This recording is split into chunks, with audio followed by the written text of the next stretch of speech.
everyone, it's Rebecca from the Glitch Stitchery. I'm here today with my Pencast. I think this one will probably air in September.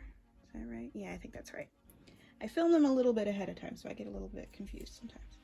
So, today I wanted to talk about drawing with fountain pens, or I guess more doodling with fountain pens, but we're going to say drawing because I do occasionally do something more serious than this. So, when I first got into fountain pens, it was as a reusable replacement to the pens that I was using prior to that. So before that, I used gel pens a lot, and I used Pigma microns a lot. But I wanted something, you know, a little bit more economical. At the time, I was relatively broke. And I just wanted something like super cheap. Let me just adjust the camera a little bit. It keeps flopping over. I wanted something super cheap that I could refill. Oh, it's just gonna keep doing that on me. One moment. Let's see if turning the crank helps. Maybe a little bit, or not. Oh well. It's just gonna be at a funny angle, I guess. So, what I ended up doing is I started with, you know, like preppies and that sort of thing, and I eyedroppered them, and I could carry a ton of ink in different colors, and it was great. I loved it. And then from there I moved on, and this is the first TWSBI Eco I ever bought. It has a broad nib. I bought this in, I think, 2012, like the end of 2012, and I love it. I've had this pen ever since. I collect TWSBIs now. I try to buy every color as they come out. Unfortunately, my favorite of the different colors came out before I started buying them, so I missed it. I mean, I say that, it was definitely available, and I remember seeing it in stores when I started buying TWSBIs, but I didn't buy it because I didn't know if I would like them or not, and I've been kicking myself about it to this day. What was that color called? Turquoise? I think it was turquoise. So yeah, that is like the only color I'm missing other than mustard yellow, which was a country exclusive, China, I think. It doesn't matter. My point is, I use these a lot. They are my favorite pen for drawing with, and sometimes I'll use safaris and whatever, but I just love the ink capacity, and I love the lines they put down. In terms of drawing inks, if I plan on actually using it for drawing and not for writing, then I'm a lot more picky. Pretty much only use document type inks. So this one has Noodler's Heart of Darkness in it. My favorite black ink by far. I have a few other document type inks and like Blackstone Barrister inks.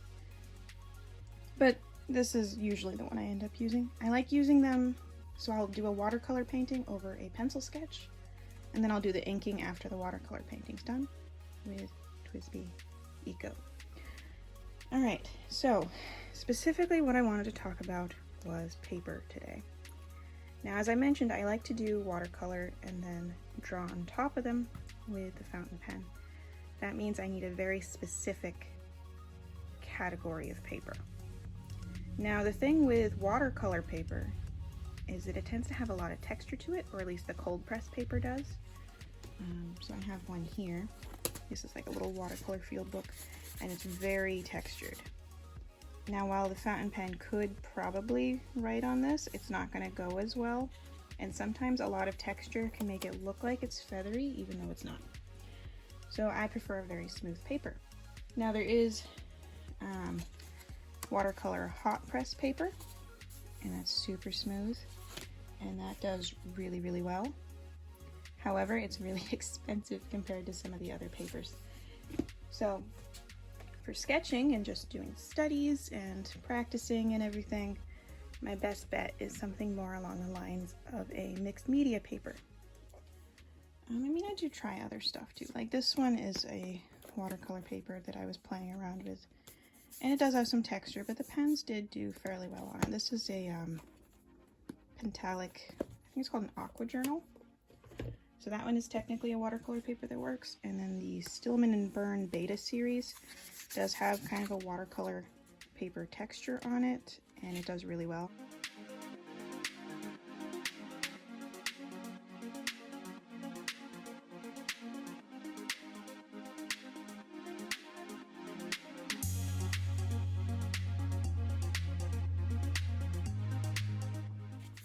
So those are two more expensive options. But if we're talking about mixed media paper, then what I need is a mixed media paper that can handle a light amount of watercolors and also handle the ink really, really well, so that I can do both without really worrying about it. When I first got into fountain pens, this is what I used. So this is the Canson XL mixed media paper, and it does take fountain pen really nicely. There's no feathering, lines are clear. There is a little bit of texture, but not enough so it does anything. Watercolors does, you know, reasonably well for what it is, and it works well for just goofing off and studying. However, even with the perfect paper, some inks will never behave.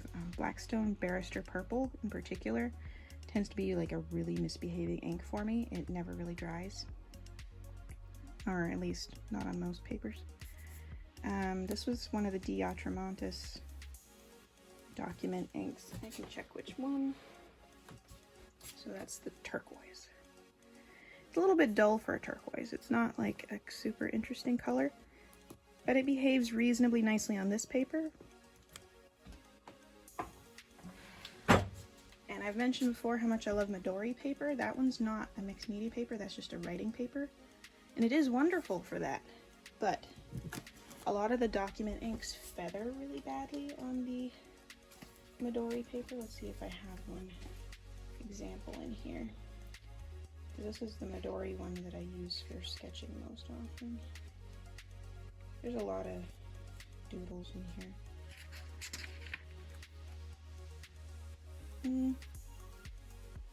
I don't know if that's the right one.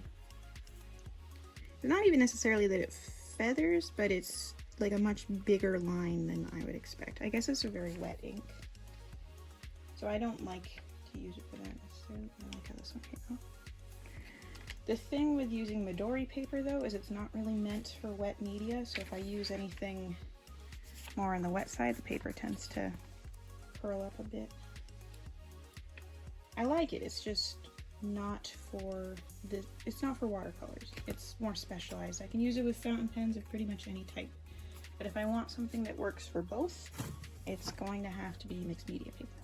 Alright, so Canson XL mixed media paper is a great option, one of my favorites. I use these a lot, and it's the one I've been using since I first started using fountain pens. When I decided I wanted to do this video though, I looked through my stash and grabbed as many different mixed media papers as I could find, and then I also picked up a few from the store. And my camera has flopped over again. What the heck is up with that? I'll just have to work with that angle, I guess. Alright, so this one is a, I don't know how to pronounce that, Bienfang mixed media. It's made by Speedball. So I hated this one. And it definitely feathered with the fountain pens. It has a lot of ghosting. Let's see if I can get the pages apart. I'm not sure how well it'll show up on camera, but you can definitely in person see it. The paper texture is not pleasant. It's, I don't know how to explain it. It's not like it's particularly textured. It's pretty smooth. It's just, for whatever reason, it felt like the pen was dragging when I was drawing on it. And then between that and the feathering, it just wasn't a good option. So I don't like these. This one is the Strathmore Toned Gray mixed media, just if you want something more interesting. They make these in tan too, I think. So even though the paper itself has like a thready look, just because of how it's made, you might be able to see that. It didn't feather. It does have really slow dry times though, so you're gonna have to be careful not to drag your hand across it. Doing like a drawing on this and then adding details in white gel pen would be really cool. So that's something I do very often. I mostly just work in black, but it's not a bad option, and it does behave really well. So this one is the Strathmore, I think it's the 300? Yeah, the 300 mixed media. I really liked this one actually. So if you can't get the Canson for whatever reason, the Strathmore 300 is a really good substitute. So it's very, very smooth. It does have a really long dry time. Like when my ink dripped here and here, those took forever to dry. Like we're talking 2 days. But normal application that's not drips dried very, very quickly. I didn't notice any ghosting. It does take watercolors reasonably well, about the same as the Canson. It's quite smooth. Yeah, just a really nice pick. As you can see, I kind of got caught up in my doodle and just kept going because I enjoyed it so much. It's just a really nice paper. Another favorite of mine, and one that I've used quite a lot of already, is this one. So this is the Stillman and Burn Zeta series. I think this one counts as a mixed media, but it's really thick and very, very smooth. And it does work well with watercolors. I think I've done watercolors in here before, maybe. Have I doodled anything in watercolors? I'm pretty sure I had. Maybe not. But I had a different one of this notebook before, and I definitely did watercolors in that one. And I did that, obviously. So it's incredibly smooth, thick paper. Lines end up really crisp.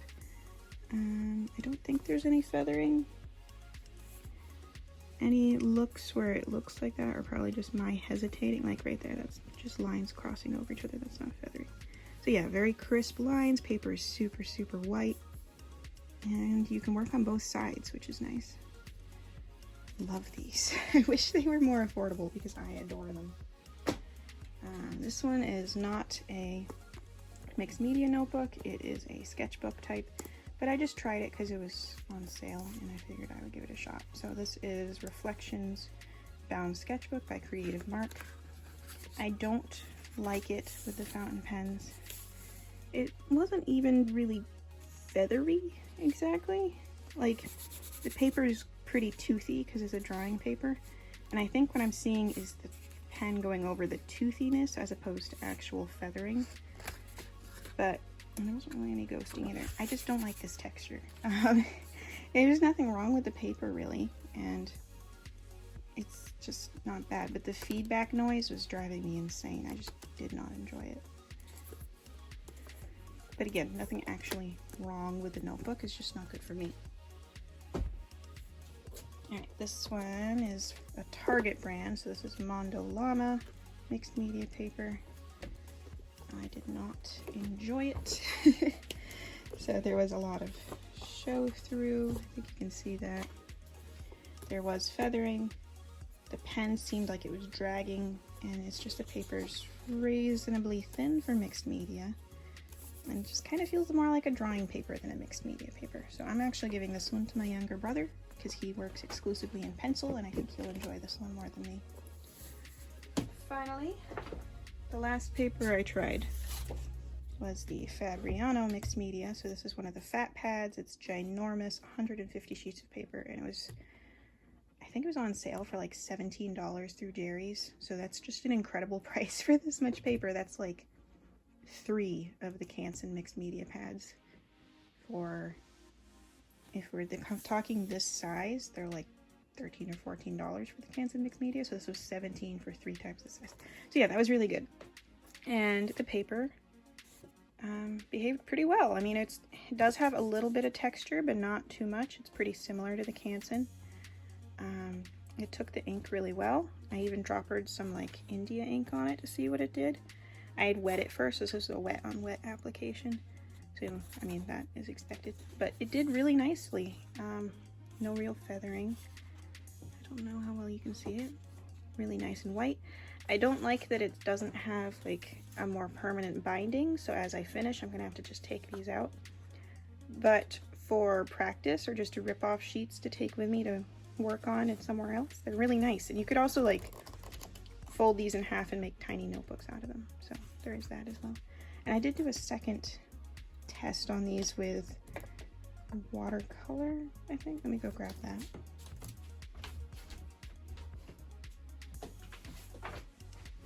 Alright, so this is a few different things. So this was opera pink watercolor and orange acrylic ink and black, I think it was Sumai ink. So And I got the paper soaking wet first. Like I taped it down and sprayed it with a water bottle. You know, like a spray bottle.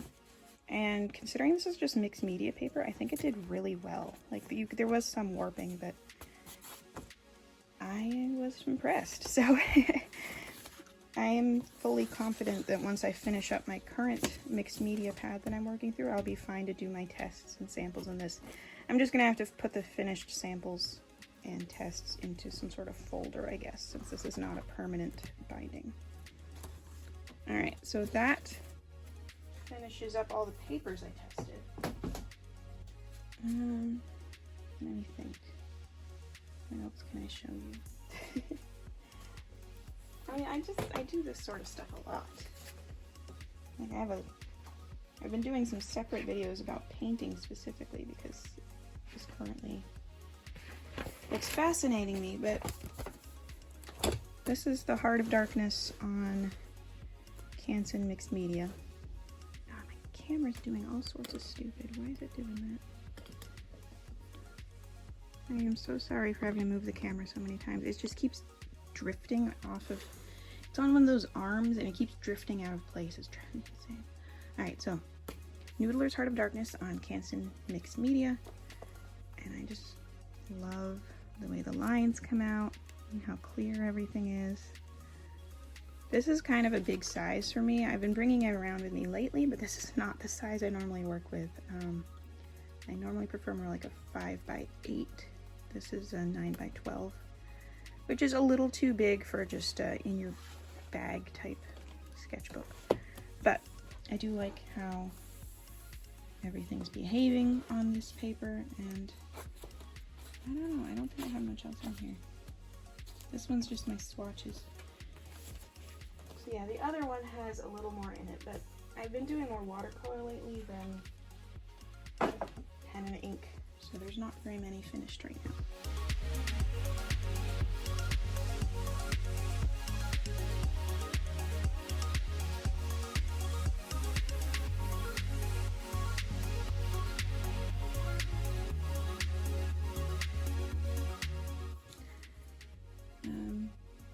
I probably have some in this book though, because this is an older one.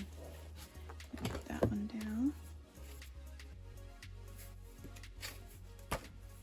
Okay, so here is some examples of different inks on the Canson Mixed Media. And as you can see, they all behaved well. You do get the color variation when you lay down ink thicker in one area than another, so that's fun. I don't remember what all those inks were. This one, this part in the back, that is all pen. Like I sat there and I colored it in with a pen, fountain pen. So yeah, this is entirely fountain pen. There's even like white gel pen on top. So I guess the white gel pen's not fountain pen, but the rest of it is. I'm just showing you different ways that the paper took the ink, because it did take it pretty well. This was a sample of a gray ink, and I did the thick lines with a Q-tip out of the sample. And I think I used what did I use? Probably an eyedroppered pen for the lines. I don't know which one though. I have quite a few. And it's not labeled. I'm supposed to label the back of these, but I did not.